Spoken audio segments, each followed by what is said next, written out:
Hello, this is another Zoom recording. Today we're looking at an introduction to swallowing problems, otherwise known as dysphagia, and we're joined today by Leslie Anderson from the Speech and Language Therapists Adult Acquired team in Angus. And I'll hand you over to Leslie and she will continue with today's presentation.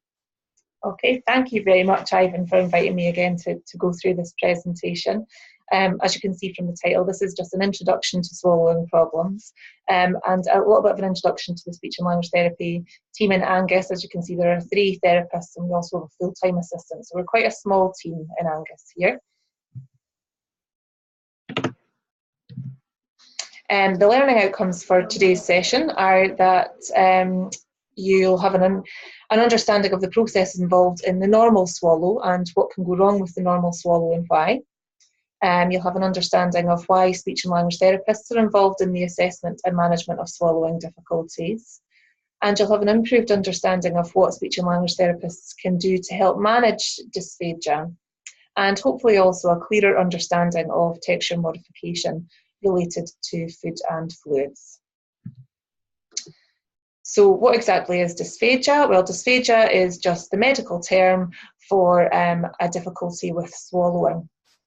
And people with dysphagia can have problems swallowing just certain foods or liquids, and other people find that they can't swallow at all. So it's a broad spectrum. So there's not a really defined, it's just a spectrum of of difficulties, yeah, with swallowing, yeah.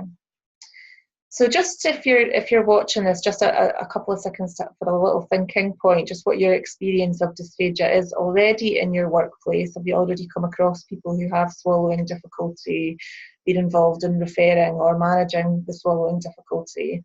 But also, secondly, when we're thinking about a person's eating and drinking experience, regardless of dysphagia, kind of what's important to you when you're eating and drinking? And those things are probably still important to people with dysphagia also. How common is it? Well, here's a list of statistics here from about 2014, so relatively recent. Between 40 and 78% of people who've had a stroke will have or have had dysphagia. And in some of those instances, of course, they can be resolving. Common and progressive neurological conditions. 200 out of 300,000 people with Parkinson's, and more than 90% of people with conditions such as motor neuron disease. Very common in cerebral palsy. I guess pertinent for the people who will be watching this presentation is about nursing home residents, with between 50 to 75% of nursing home residents being recorded as having dysphagia. It affects people with pulmonary diseases such as COPD, and a whole range of other reasons as well, which are listed at the bottom there. So lots and lots of reasons as to why someone might have a difficulty with their swallow. So to understand kind of what can go wrong with the swallow, I guess it's important to first of all know what the normal swallowing process is. And the normal swallowing process describes the safe movement of food, fluids, saliva, and also medication from the mouth to the stomach. And the diagram here is really just to highlight kind of the intricate nature of all the musculature involved in swallowing and all the different parts that we're taking into account when we're thinking about what's going wrong with someone's swallow. And the normal swallowing process can be broken down into 4 distinct stages, which we'll go through. These are the oral preparatory stage, the oral stage, the pharyngeal stage, and also the esophageal stage. But before any of that happens, just think about what happens first, which is what we might refer to as the pre-oral stage. So what happens before you even get the food or the fluids into your mouth? Well, if you feel hungry and start to think of food, or if you see or you smell food that you really find appetizing, your saliva starts to flow, and digestion really begins in the mouth, so saliva is a really important part of that. You see where your food is, you locate it, you pick it up with your hands or you use cutlery, and then you physically get the food or fluid into the mouth. So just thinking about all the senses and functions you'd be using even before you get food or fluids into your mouth to make that a success. Okay, and then in the oral preparatory stage, this is where you're readying food to swallow. So your food or drink has entered the mouth, you chew your food, you mix it with saliva and move it around And then you bring it together to form a bolus, which is now in a ready to swallow state. So well chewed and ready to swallow. And again, just thinking about the structures involved and how you move food or fluid around your mouth and how you contain it in your mouth and control the bolus. In the oral stage, we move the bolus from the front to the back of the mouth with our tongue in a stripping motion, ready to be swallowed. So this is kind of emptying the mouth and moving the bolus towards the back of the mouth, ready to be swallowed. And it moves over the back of the tongue, at which point the next stage of the swallow, the pharyngeal stage, is triggered by sensory receptors at the back of the mouth. So again, thinking about the oral structures involved in containing the bolus in the mouth and smoothly moving it from the front to the back, ready to be swallowed. And then we have the pharyngeal stage, which is the part of the swallow which happens within your throat. And this bit of the swallow is out with voluntary control. It's a reflex.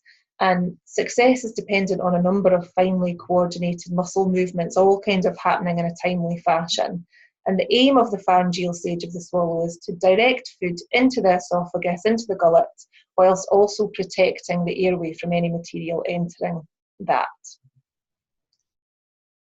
So during the pharyngeal stage, breathing is halted momentarily.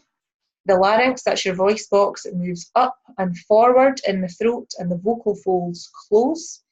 The epiglottis then closes over the entrance to the airway. So that's the twofold mechanism to protect your airway from any material entering it. Food and fluid are pushed past the airway towards the opening of the esophagus. And the opening of the esophagus is a circular muscle which sits closed when we're not eating and drinking. And the movement of the voice box moving up and forward helps to relax the muscle and pull it open to allow material to pass through. And the reason that the muscle sits closed the rest of the time is really to prevent anything from coming back up into the throat from the stomach. The esophageal stage is the movement of food and drink through the esophagus into the stomach. And at this point, this is where any issues in this area are not managed by speech and language therapists. This is kind of out with our area of expertise and tends to be managed by gastroenterology instead. There's such a lot that can go wrong. Mm-hmm. And it's quite complex and something that you just don't realise because you just do it naturally is that from every part of that stage, when you're talking through it, there's so much that cannot be working correctly. So it's no wonder that 50 to 70% of residents in a nursing home may have some issues connected with this. And I get that. It may be one type of dysphagia, it may be more than one type of dysphagia. It depends on which part of the swallow is impaired. So this is just a little moving image here of chewing and swallowing, and you can see the airways down the front there and the gullets down the back, and you can see that the process of swallowing protects the airway from any material entering as you swallow. So what can go wrong? Well, quite a lot actually. So at the pre-oral stage, this is kind of before we get the food and fluids into our mouth. If we have people who have poor sensory skills, difficulty with vision or with their smell, cognitive difficulties, difficulty with positioning or hemiplegia, so a weakness down one side of the body, we might see difficulties for people being able to see and locate their food on their plate or their glass. Not recognising or feeling hungry or having difficulty recognising food and routines at meal times, so not feeling hungry at sort of the normal times of the day that we would expect, and difficulty accessing food and using cutlery, so physically having difficulty getting food and fluid into the mouth. Now those things aren't dysphagia in themselves, they're just something that can be a bit of a precursor or can exacerbate a swallowing problem if they also exist, so worth looking out for. When we come to the food and fluid entering the mouth during the oral preparation and the oral stage of the swallow, we sometimes see difficulties like poor mouth opening, poor dentition, which is very common, dry mouth, which could be as a result of mouth breathing or medication, poor sensory skills or awareness, so difficulty feeling food and fluid in the mouth, reduced lip seal, so a weakness in the lips, altered tension in the cheek muscles, and altered movement of the jaw and of the tongue. And those things could cause things like difficulty getting food into the mouth in the first place. So if you can't open your mouth wide enough, or if your lips aren't closing properly around cutlery or around a cup. Difficulty preparing and propelling the bolus, so difficulty moving the food around the mouth and getting it ready to swallow. Reduced lip seal could cause drooling of food or fluids back out of the mouth again. And we commonly see food spreading around someone's mouth, someone having difficulty pulling the material back together again in the middle, ready to be swallowed. And poor awareness of residue. And if you imagine if you've got a fairly substantial, even small particles of food in the mouth and you're just not aware that they're there even after you've swallowed, that's a choking risk, really. And not good for your mouth. The pharyngeal stage, so the kind of the complex reflex stage of the swallow, what can go wrong there? Well, you can see delayed swallow initiation, so the sensory receptors not sort of sending the signals quickly enough that there's something there to be swallowed. Reduced mobility of the soft palate, so the job of the soft palate when you're swallowing is to prevent any material from entering your nasal cavity, coming back down your nose. It's rare, but I have seen that if the soft palate is weak.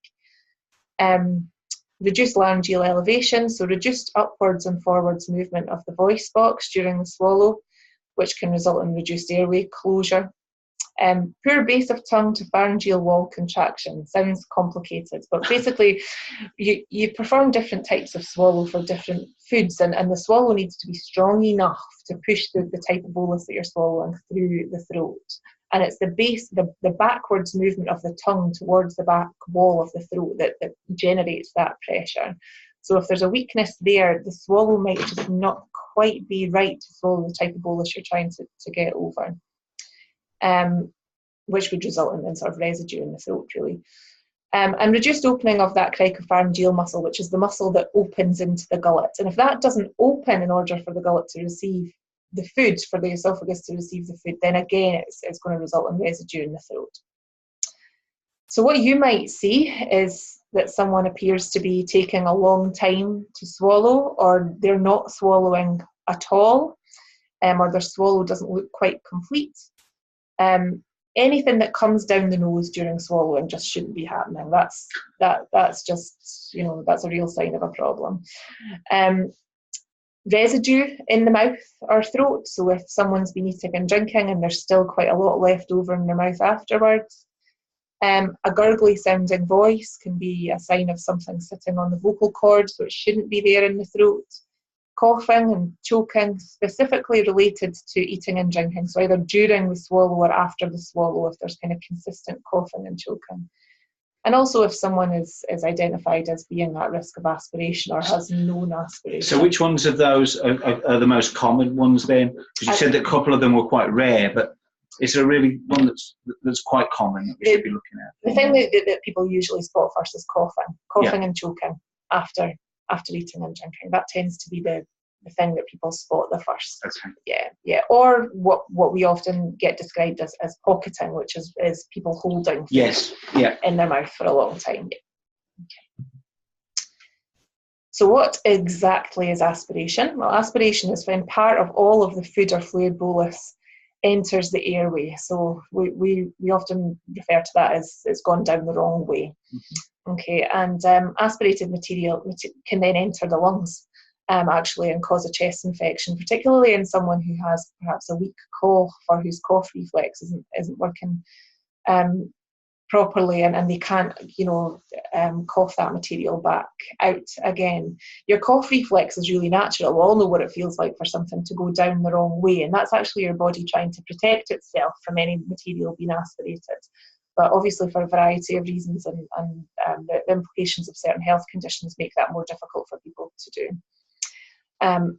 And solid pieces of food going down the wrong way can cause airway obstruction, so quite a serious choke, which obviously can be an emergency situation.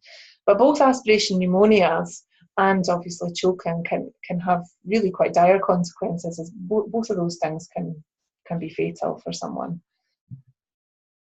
So signs of aspiration and choking, the obvious signs, as we said, is coughing. It tends to be the first thing that's noticed. If someone looks as if they're struggling to swallow, obviously if someone is not breathing or struggling to breathe, you know that something has potentially gone down the wrong way and is getting lodged there. Wheezing, particularly related to eating and drinking. If someone's looking distressed, gagging, quite a rapid colour change if someone is turning red or, God forbid, blue. Frequent occurrence of chest infections, or if someone is identified as having an aspiration pneumonia, you know that has been so when you say frequent chest infections, what do you mean by frequent?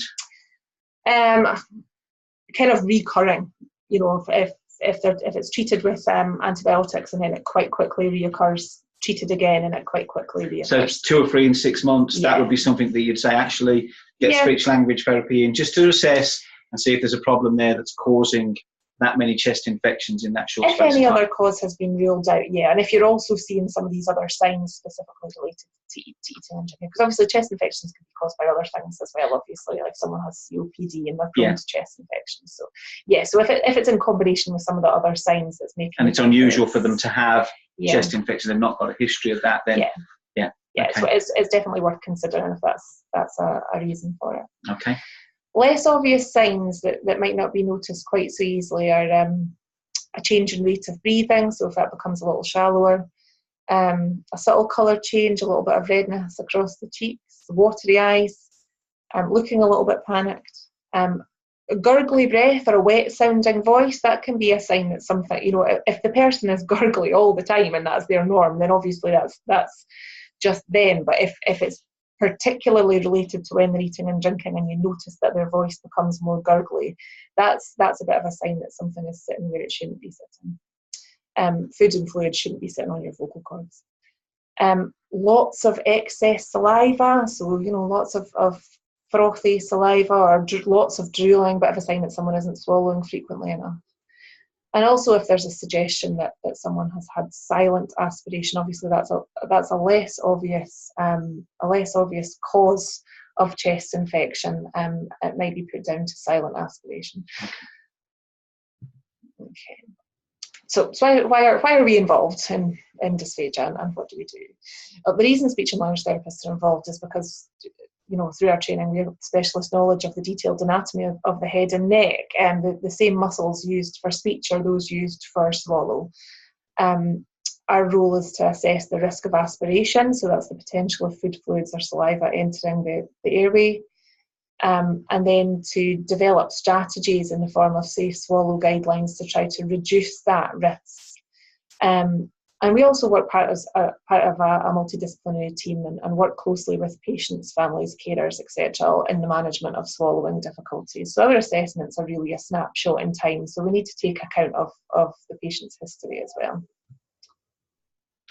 And then we manage difficulties with swallowing by taking into consideration positioning for eating and drinking, and we might want to look at that jointly with our OT or physio colleagues if that's what's required, but trying to achieve optimum positioning for eating and drinking, considering compensatory strategies or texture modification, a way to make eating and drinking safer, taking into consideration someone's oral health, the state of their mouth, and we'll come a little bit onto oral health later on.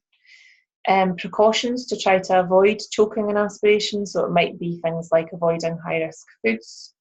In some circumstances it's appropriate to do some therapy to try to improve the swallow, particularly if someone has had something like a stroke and we think that some exercises could improve the way the muscles are moving. And we're also involved in informed decision making, so kind of ethical decision making around eating and drinking, sometimes at the end of life, not always, or in progressive conditions where people want to maintain some quality of life despite their swallowing difficulty. Yeah, my mother was like that. She would never have anything thickened. No fluids are thickened, even though she struggled swallowing. Yeah. There was no way that anyone was going to mess with her favourite cup of tea. Yeah, and if someone has capacity and they have capacity to understand what the risks are and it's going to have a detrimental effect on the quality of their life, then absolutely they've got the right to make those decisions. So we're often involved in that and informing all the relevant people who need to know that that's a risk. So texture modification. There's a little bit of a change coming around texture modification and the framework we use for that. But at the moment in Tayside, we are still using national descriptors for texture modification of food. So we'll look at those first. We've changed slightly for fluids, which we will come on to shortly. So at the moment, the texture descriptors that you may come across for food are texture B diet, which is a thin, runny puree. Texture C diet, a thick puree. Texture D, which is foods that have been pre-mashed. Texture E, which is foods that can be mashed with a fork but that aren't pre-mashed. And obviously normal diet. So we'll go through each of those. Texture B isn't something that I recommend often actually, but it is handy for some people. It's a puree texture, so it's a uniform consistency, no bits or lumps or hard pieces. It can't hold its shape on a plate. It certainly can't be eaten with a fork. It will need to be eaten with a spoon, and it can be easily poured. So the examples there are smooth soups and thin, runny custards. So for people who have an intact pharyngeal swallow, so a good swallowing throat, good ability to protect their airway, but who maybe have a problem in the mouth. So for people who might have had oral surgery or something like that, Get what you mean. This can be a choice. So sometimes people might need to drink their diet or take it through. You don't do that very often. But for our caseload, not very often. This tends to be the one where people have got a severe swallowing problem that we would go to, which is the thicker puree. So again, same in that it's a uniform consistency, but it's thick and smooth, no lumps, no hard pieces, and it can hold its shape on a plate. It can be eaten with a fork. So if you imagine fromage free like the petit filou there, you can manage that with a fork. I've done it before when I've forgotten my spoon, at lunchtime. Can be done. And it can't be poured. It would be more of a drop consistency. And this is the one that we tend to use because the thicker puree is slower moving in someone's mouth. So if their oral musculature isn't responding as quickly or isn't quite as strong, this material doesn't move quite so fast. It gives someone more time to pull it together and to swallow it down in kind of a cohesive manner. It's already in a ready to swallow state. You don't need to do anything with it. So some examples across the bottom there. Fromage free, chocolate mousse, thick custard, those sorts of things. Okay. And now we're moving up. So we're introducing a little bit more texture in this one. This is texture D. So this is foods that have been prepared so that they're tender and moist, but then they are pre-mashed, fork mashed before serving. Okay, it needs very little chewing, but it does need a little bit of work in the mouth in comparison to texture C, which is ready to be swallowed. Okay. All the foods should be soft, tender and moist, nothing dry. Sauces and gravies should also be thick, and there should be none of these types of tricky textures listed here. So nothing hard, nothing tough, nothing chewy, stringy, fibrous, dry, crispy, crunchy or crumbly bits. So nothing kind of unexpected in there. And meats should be either very finely minced or pureed, no solid pieces of meat. Okay, so some examples across the bottom. Things like stovies that are well mashed, scrambled eggs, but just being careful around scrambled eggs and loose fluids. That's something to take into consideration there. Macaroni cheese that's very moist, tender and being mashed down, and rice pudding. Like a Muller rice is quite a good example of something that's a texture D diet. And then again, moving up further towards a more normal diet into texture E, which is a fork mashable diet. Okay, so these foods do require some chewing. Okay, they're still soft and tender and moist, but they're not pre-mashed before serving, but they can easily be mashed with a fork after serving. Okay, so these foods are beginning to look more like an ordinary diet. Sauces and gravies should still be thick. And the reason for that is that if someone's having difficulties with their swallow, they may be having difficulty with thin fluids. So keeping the sauces and gravies thick is a good idea. Again, No hard, tough, chewy, stringy, fibrous, dry, crispy, crunchy, or crumbly bits. That's just everywhere. So yeah, no unexpected textures. Again, no tricky textures are going to catch someone out or be more difficult to manage within the plate that they're eating. And this diet can contain pieces of meat, and it specifies around 1.5 centimetres, and that's really to do with the size and shape of the trachea and trying to avoid anything from causing a serious obstruction or a choke where someone would be in trouble. So across the bottom, the examples are like things like casseroles, which are cooked with very tender meat. And if you imagine your meat should be sort of easily flaked with a fork. Same with the poached fish and sauce. Things like Jaffa cakes, we're starting to introduce kind of snack items that are soft and kind of almost melt in the mouth. They do need some chewing, but not a lot. And ordinary mince and potatoes with soft vegetables is fine within your Texture E diet. Texture E does have some variations that your speech and language therapist would provide specific advice on, things like bread and thin soups on an individual basis. So we would often assess somebody with bread because it can be a difficult texture. So we would usually say things like Texture E diet, excluding bread or including a soft bread option. And depending on what someone is managing in terms of their fluids, we may say that they need a thick soup or a thin soup, and that would be assessed on an individual basis. If you're ever unsure, just check the written guidelines. We would always give you some written guidelines around that if you're not sure what the Texture E diet includes. Okay. And then high-risk foods to avoid. Sometimes we may be saying that people can manage sort of normal diet, softer options within normal diet, for example, but we may still be saying avoid high-risk foods because these are the ones that we know can cause people difficulty, even just with a mild swallowing problem. So stringy and fibrous textures like pineapple, green beans, lettuce. Lettuce is a stringy texture and can become kind of stuck.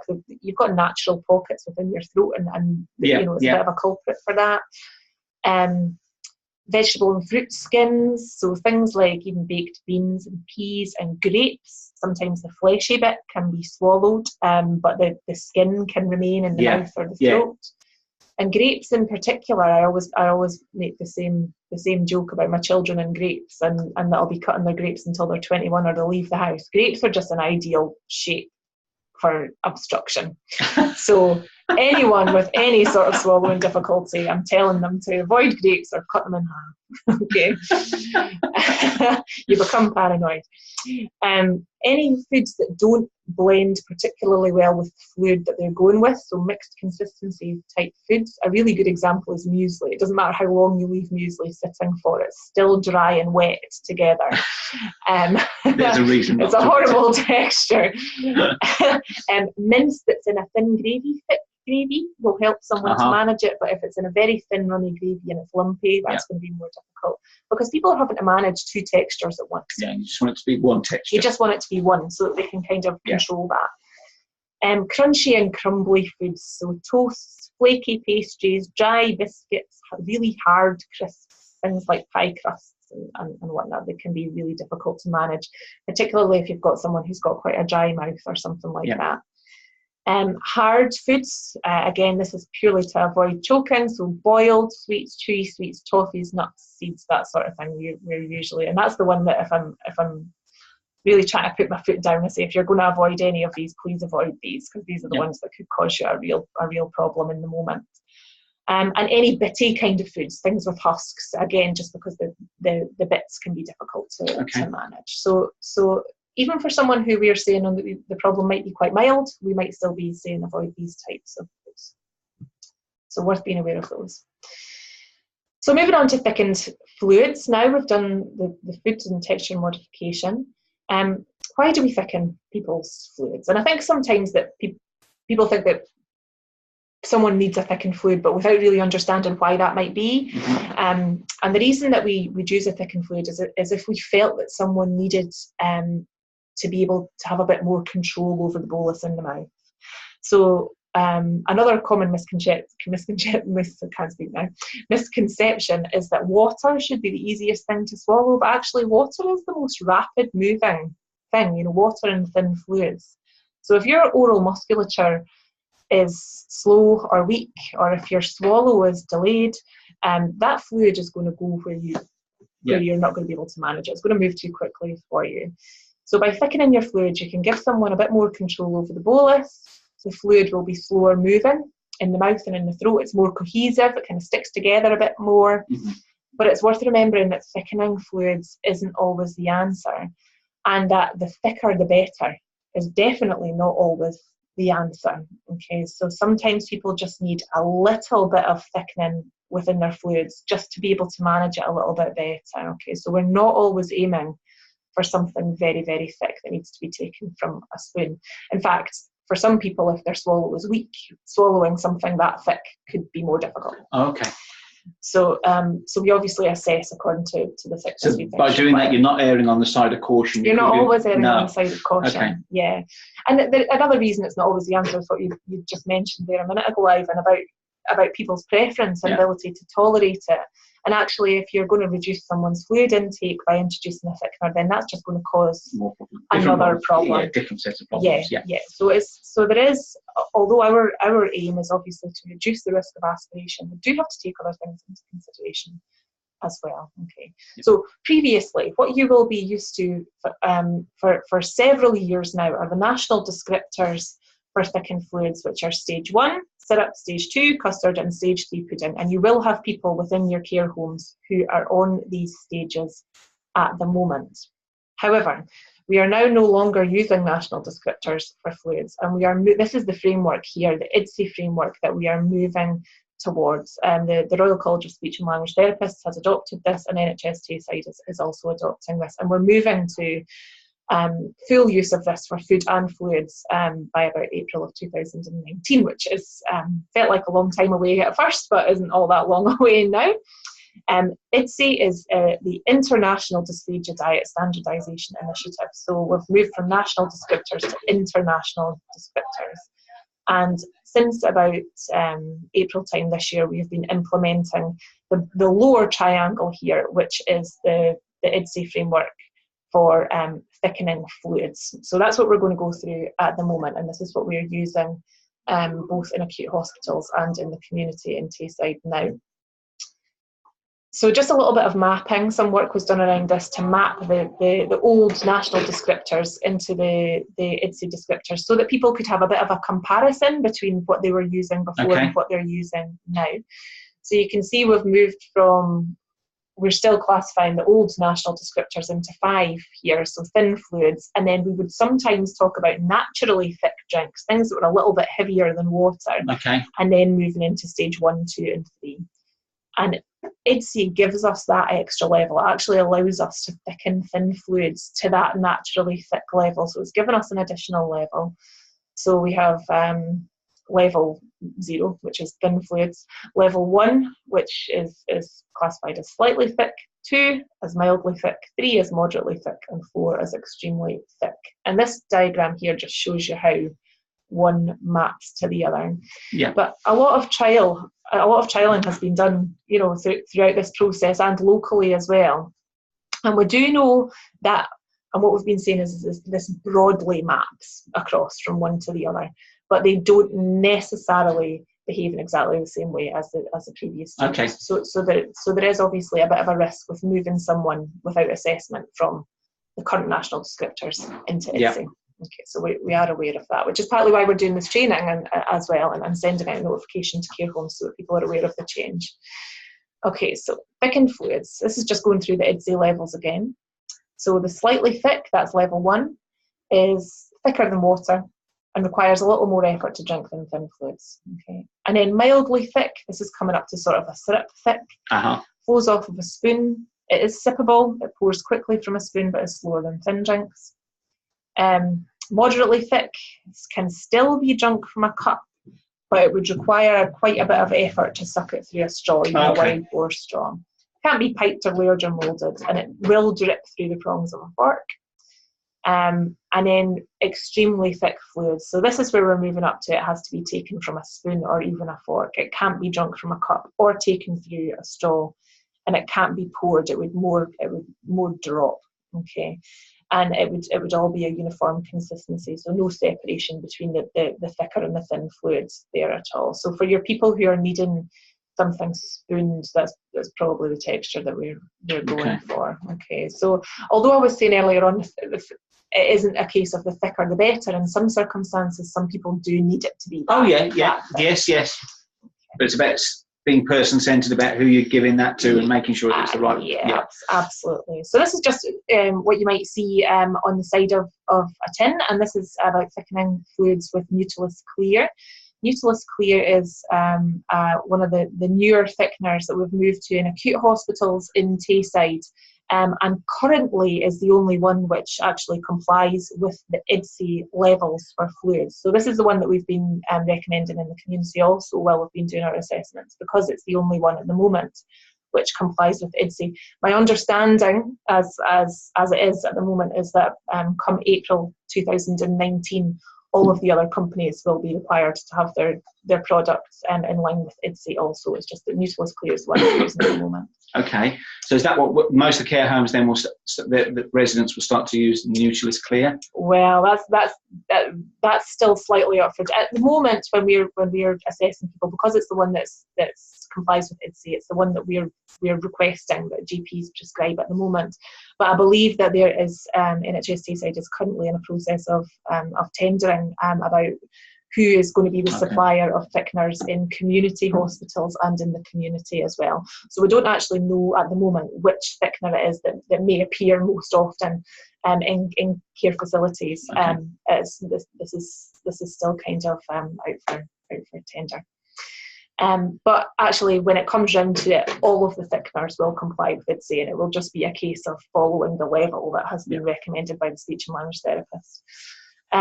So this just gives you a bit of an idea of how many scoops are required to the bottom table there is the one that you would see on the side of a tin of Nutilus Clear. It just gives you a bit of an idea of how many scoops are required. Now the scoops with the Nutilus Clear tins are smaller and stubbier than the tins that you're used to. The older thickeners, the Nutilus powder and the thick and easier in tall tins. Nutilus Clear, you'll recognise it because it's in a short stubby tin. And the scoop is really small, it's only 1.25 grams. And I think the other scoops from the other thickeners are about 3 grams, so you're using less thickening. So you have to make sure you're using the right scoop in the right product. Please use the right scoop for the right tin. There's been quite a bit of debate around this, around training and the information that we're providing about making sure the scoop is right. And I always say, use the scoop that comes in the tin. That's the best thing to do. Don't switch scoops, don't keep scoops. Every tin will come with its own scoop, and use that one. So just throw that away when you finish. When it's empty, throw away the scoop, throw the tin. Yeah, you'll get a new scoop with the next one, and you know that you're using the correct measurement for the product that you're using. Okay. So to get to a slightly thick, you're only needing 1.25 gram scoop of thickener into your fluids. Level 2, 2 scoops. Level 3, 3 scoops. But to get up to level 7, you need a lot more. You need about 7 scoops to get up to even more than double the last one, isn't it? Yeah. So I mean, that is...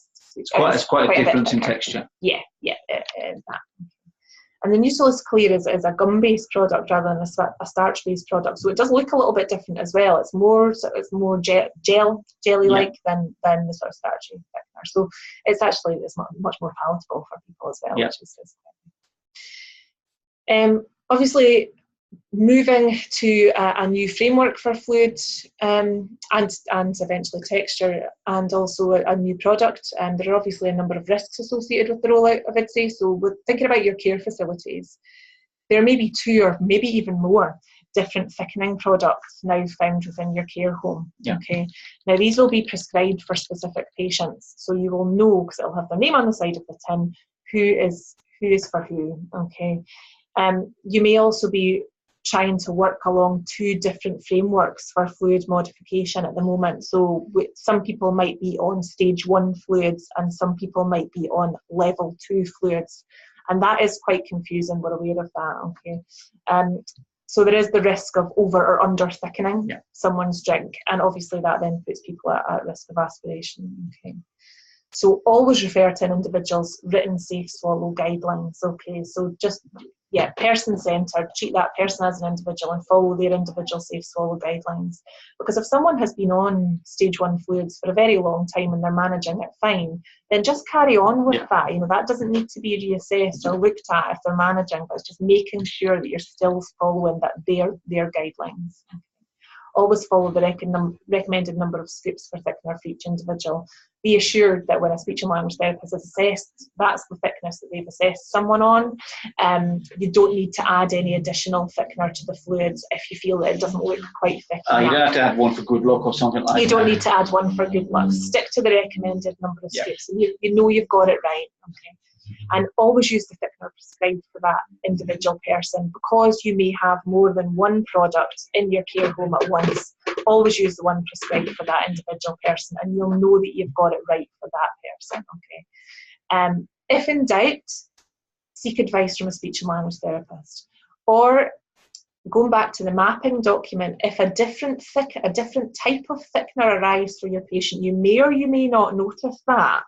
But if someone doesn't seem to be managing as well, and you suspect that it's because the GP has prescribed a different thickener because there are different ones available, then would be the time to seek advice from a speech and language therapist. We would then do a reassessment on an individual basis as a result of that. So the GP wouldn't contact you to say we're thinking of changing products? Not necessarily. No, okay. Not necessarily. They wouldn't talk that through with you and say we're thinking of changing to that.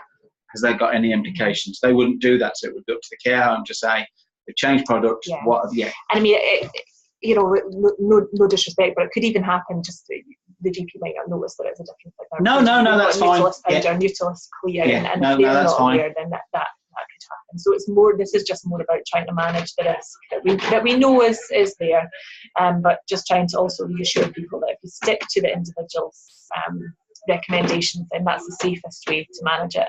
But any concerns, of course, you can highlight someone for a review from speech and language therapy. So that's kind of all the spiel about texture modification. This is just something to take into consideration when you're thinking about providing a quality mealtime for someone that's a resident in your care home or someone under your care. Okay, so as well as kind of balancing safety, which is what we are kind of trying to do, make sure that someone's what they're eating and drinking is safe and is reducing any potential risk. It's also still taking into consideration that people still want to enjoy that and they still want to have their nutrition and hydration needs met. That's also, you know, another key factor. And also that it's still sociable and enjoyable for them, that there's still pleasure there, that they still feel that they've got some choice and that their preferences are still being taken into consideration, and that if it's possible that meal times and things are still sociable for them. We do know that when people start to feel that they're coughing and choking, that there's an element of embarrassment around that, and people can withdraw a little bit. So it's just trying to manage that so that people are still enjoying their food as much as they possibly can, even despite having a difficulty. So I said we would come back a little bit to oral health, which is really important in terms of reducing any risks of aspiration. Just going to go through these points. Saliva is really important for lubricating, gluing food together. It's part of the digestive process. Dilutes, and it also protects the mouth. The mouth naturally has lots of different types of bacteria in it. Some of those are good bacteria, and some of them, you know, want to avoid the bad ones, obviously. But dry mouth can really have a significant effect on someone's ability to chew and also to swallow their food. But in addition to that, it can reduction in saliva can have a real impact on people's teeth quite quickly. Teeth health, ability to tolerate their dentures, has an impact on gum disease and mouth infection. And as well as being a bit of a barrier to enjoying your food and drink if you've got a bit of a sore mouth. Also, if you've got a swallowing difficulty and you're at risk of aspiration, any bad bacteria going down the wrong way, of course, is obviously a higher risk for developing something like an aspiration pneumonia than if your mouth was quite clean and it was one of the sort of better types of bacteria, if you can call it that. So yeah, another aspect in terms of bacteria build-up in the mouth is if someone doesn't have terribly good oromuscular movement, so they're not really able to move their saliva around and swallow it down, or if they're nil by mouth, so nothing is kind of passing through the mouth, and the mouth is quite you know, you can get quite a build-up of debris, including saliva, you know, sticky saliva and things like that. So it's just worth keeping an eye out and making sure that people's oral health is as best as it can be. And keeping an eye out for things like thrush and things as well, which can have a significant impact on somebody's ability to eat and drink, because it will be quite painful. And also the risks of things like, as something about dry mouth, but excess saliva can also be an issue for people because it can cause skin irritation. Yeah, I've seen that before now, yeah.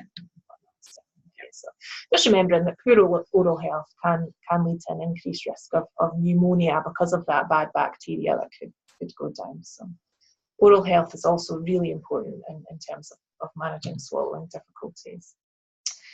So just to be practical, we'll go through, we'll not spend too much time on this, but just a few pictures of different meals, snacks and drinks, and trying to decide which kind of texture category we think that it belongs to. And also considering how you might be able to adapt any of the foods that you see to make them suitable for another diet. So again, just remembering that it's national descriptors that we're currently using, so texture B, C, D, E, normal diet, and anything that you might think could be a high-risk food. And then our fluids, according to the IDSE framework, thin fluids, level 1, 2, 3, and 4.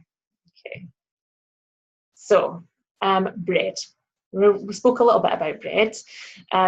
Bread can be something that's assessed kind of on an individual basis. Bread as it is there probably is a normal food, normal diet, depending on what you've got in it or what you've got, you know, on your toast or in your sandwich. It could be a little bit more difficult to manage or a little bit easier to manage. Some people who are on a texture E diet may manage a soft bread option, so things like a soft filled egg mayonnaise sandwich with the crust removed, that sort of thing. Okay, so this one it could fall between two different categories, texture E diet and normal diet, and speech and language therapy can advise you on what we think is the safest. Another way to make bread a little bit safer is to go for something like wholemeal. Wholemeal's a little bit less sort of starchy and sticky than I would have thought it would have been the opposite, but yeah, okay. So that's a way to kind of switch out as an alternative to a white bread if someone's finding that that's quite difficult. What I sometimes see in people who've got poor oral movement is they take a bite of bread sandwich and it becomes lodged to the roof of their mouth. Oh yeah, and they just can't move it. They just can't move it. So it is a tricky texture. Okay. Well, that's a hard risk. That's a high risk food. I would say so. Very pleasant, but very high risk. Yeah, definitely falls within normal diet. So for someone who doesn't have any problems at all, of course they can manage their kettle chips. But it is they're very hard, very crispy, crumbly, don't break down particularly well. So yeah, I would classify it as a high risk food. If you've got someone who's a savoury fan and they do have a dysphagia, you can switch crisps like this out for kind of an easier to manage crisp, like a melt in the mouth type snack. Like a What's-It. Like a What's-It or a Quaver or a Skip. Something like that. Something like that. And some people even sort of texture D and texture E diet can manage those kinds of things because they melt in the mouth.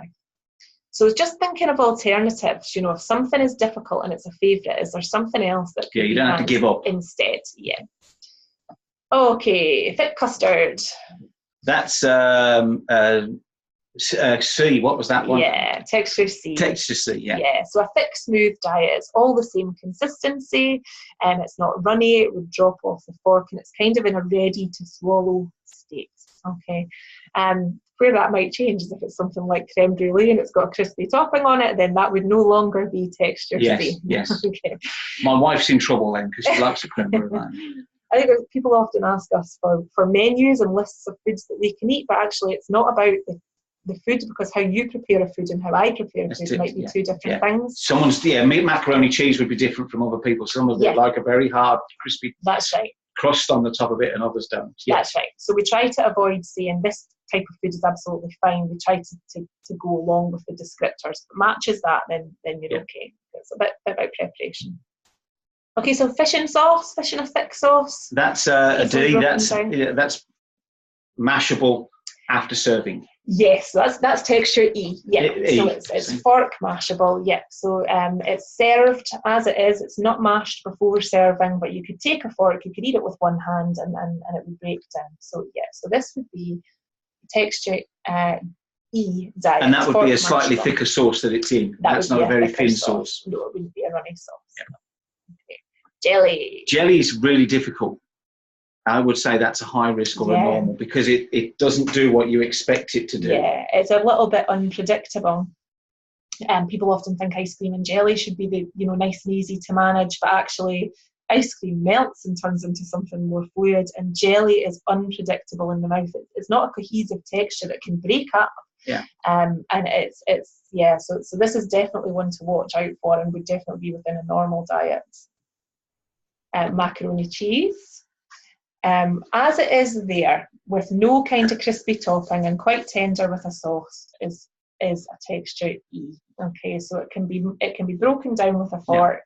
It does require some chewing, but it's not pre-mashed, so we're not down into texture D. This would fall within a texture E, provided that it is well cooked, soft, no crispy, crumbly bits, etc., and that the sauce is quite thick. Okay, as you said, it may become a high-risk food if there are crispy bits or bits of tomato or something like that through it. So it is really about the preparation. Mashed potato, it's already mashed. That would be a D. That would be a D, yeah, because it's already mashed. As long as it's smooth. Yeah, it could have a little bit of texture in it as a texture D. It can have small particles in it. That would be okay. It needs a little bit of work in the mouth, but not much. It's not quite in a ready-to-swallow state, but it's almost there. So yeah. Okay, something like Milky Way, which is that was the same as a Jaffa cake. I would have said. Yeah. There's an E. This could be a good texture E snack for someone. Yeah. It's nice and soft, melt in the mouth. It does require a little bit of chewing. If you imagine you had a fork or something, you could break that. Yeah, there's not a lot to it, is there? Yeah. Break that up in fork. So a good snack option for people on a texture E.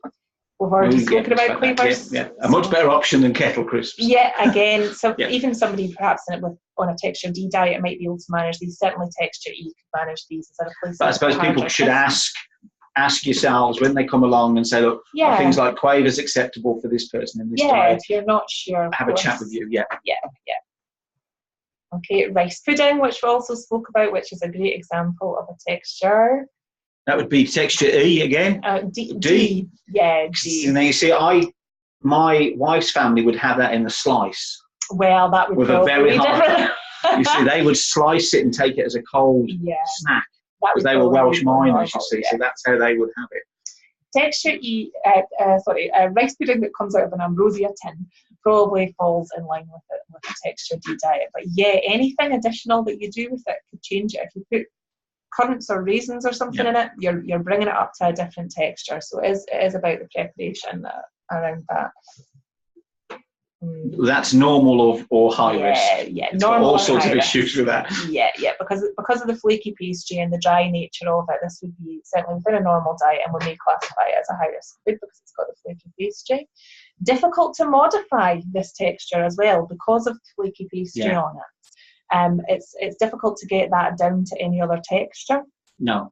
Some people might try to puree it with some beans if they're really desperate. That's up to them. Anything is possible, but it is kind of a difficult texture to modify. Those sausages, as they are probably a high risk food. Because of the skin. If they were skinless, that would be a different matter altogether. Because those are a bit more like your grapes. Yes. Because of the skin. Yeah, and if you cut them into discs, they're a bit of the size and shape that could be a choking risk. But sausages can be modified into something else. They could be pulverized with a bit of gravy. They could be braised, skinless, so that they break down with a fork, which would make them more into a texture E diet. So it's not thinking about the food and that sausages are an issue, so I can't eat them. It's thinking, how can I make that into this? Yeah, because you can get the sausages that are more like a Frankfurter, skinless, and they're very soft. Yeah. They can almost be at a Milky Way consistency. If that's braised and you can break it down with your fork, then you're moving towards a texture E diet. So again, about preparation. And Weetabix. It all depends how much milk and for how long. Yeah, that's very true. Because some people will have a Weetabix with just a bit of butter on, so it's like a dry biscuit, and other people will come in with a lot of milk and mash it right down anyway. Fruit and honey and things. Yeah, so I think it goes back to what you said, that actually it's not about the food, it's how you're serving it and the way it's served. Weetabix can be brought right down to a texture C diet. If it is soaked in sort of warm milk and then the excess milk is poured off, it's allowed to sit and then it's kind of smooth with the back of a spoon. It can be brought down to a texture C, but it depends on how you eat it. Yeah. And for someone who's on a texture C diet, particularly if they're on thickened fluids, you really have to watch out for that loose milk as well. Okay, but it is one of the options for a texture C diet, and when you're on a texture C diet, your breakfast options are quite limited actually, so it is an option. Okay, porridge is another good option, and yogurt with stewed fruit for breakfast time. So there are a few options, but yeah, okay. So these are just some other resources available to you for having a little look at.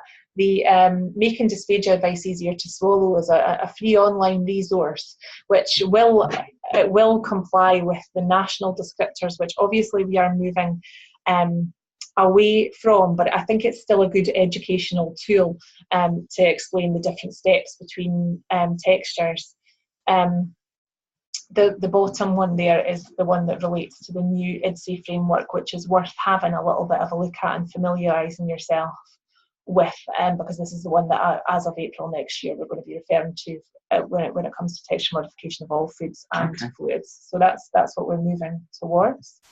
Okay, and just things to have a little bit of a think about, just thinking about what it is that you might take away from today. Is there one point that's kind of stuck out to you, anything that you thought you knew that now you can kind of leave behind, particularly maybe around thickening of fluids, and that sort of thought that the thicker the better. Hopefully that might be one of those things that you'll have a better understanding of. Think about how you can use that information that you've learned from this presentation kind of in your own workplace, and what might you change as a result of that learning.